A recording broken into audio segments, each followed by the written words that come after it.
애니어그램을 읽다.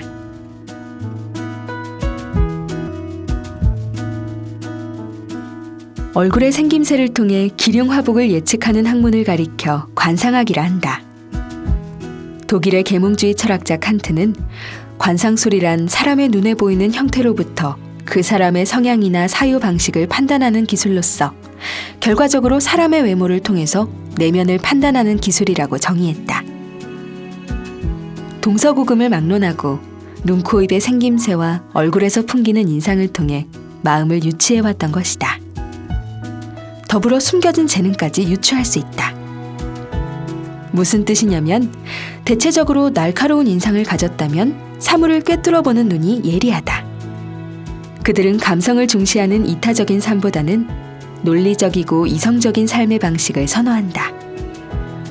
공간과 배려가 필요한 직종에 종사한다면 버거울 수 있다. 즉, 관상을 통해 재능을 발견한다는 의미는 살아온 시간을 되짚어보며 자신답게 사는 방법을 찾아가는 것을 뜻한다. 내가 관상과 인상을 중요하게 생각하는 연유다.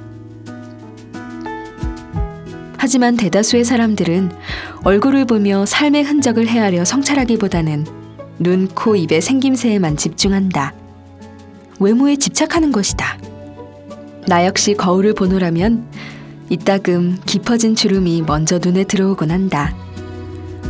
마음이 평정심을 잃고 부질없는 것을 쫓고 있는 것이다. 다행히 그 사실을 알아차렸으니 자연의 섭리에 나를 맡기는 연습을 한다. 인간의 육신이란 세월 속에서 늙어가는 것임을 깨닫고 시간을 붙잡으려는 어리석음을 범하지 않도록 하는 것이다. 깊어진 주름만큼 세상을 보는 눈이 깊어졌다면 충분히 감사한 일 아니겠는가. 즉, 관상을 통해 재능을 발견한다는 것은 내면의 소리를 듣는 것과 같다. 예를 들어 자신을 믿고 사랑한다면 얼굴빛 또한 밝게 빛난다. 눈동자 역시 초롱초롱하고 입가에 엷은 미소가 번진다. 반대의 경우에는 낯빛이 어둡고 눈가에 생기가 없다. 점점 더 어둡고 침울한 얼굴로 변하는 것이다. 이처럼 얼굴에 드러난 이미지를 통해 내면을 들여다보는 과정에서 자신다움을 찾고 나아가 감춰진 재능까지 발견할 수 있다고 말하는 까닭이다. 풍찬 노숙 뒤에 고진감래.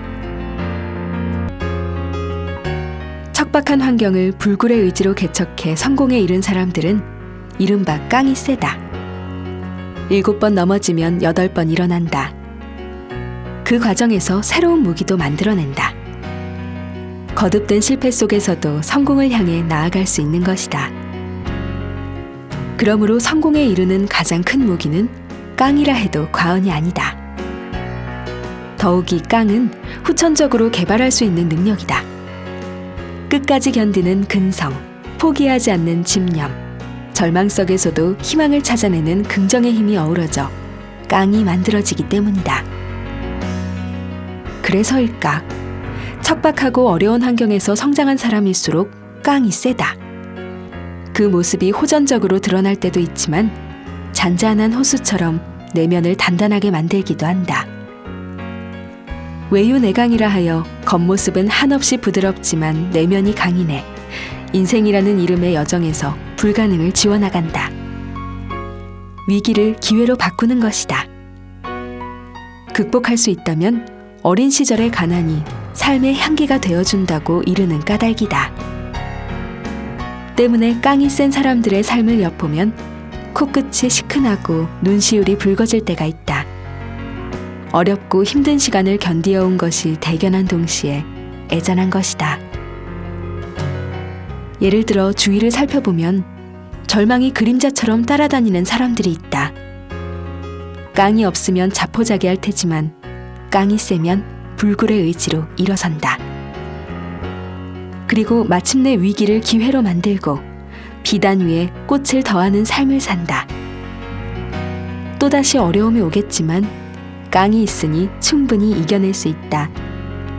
즉, 깡을 키우기 위해서는 첫째, 풍찬 노숙의 시간을 견디어내야 한다. 그러다 보면 고진감래의 시간이 찾아온다. 쓴 것이 닿으면 단 것이 찾아오는 것이 이치이기 때문이다. 위기를 기회로 바꾸고 행복에 이르렀다고 생각하는 순간 다시금 고통이 찾아오겠지만 이것이 자연의 섭리라는 사실을 명심하고 공든 탑이 무너질지라도 견디어내야 한다. 오히려 깡을 키울 수 있는 기회라 여기면서 말이다. 그 순간 절망스럽게 느껴졌던 위기는 새로운 세상을 향해 나아가는 기회가 된다.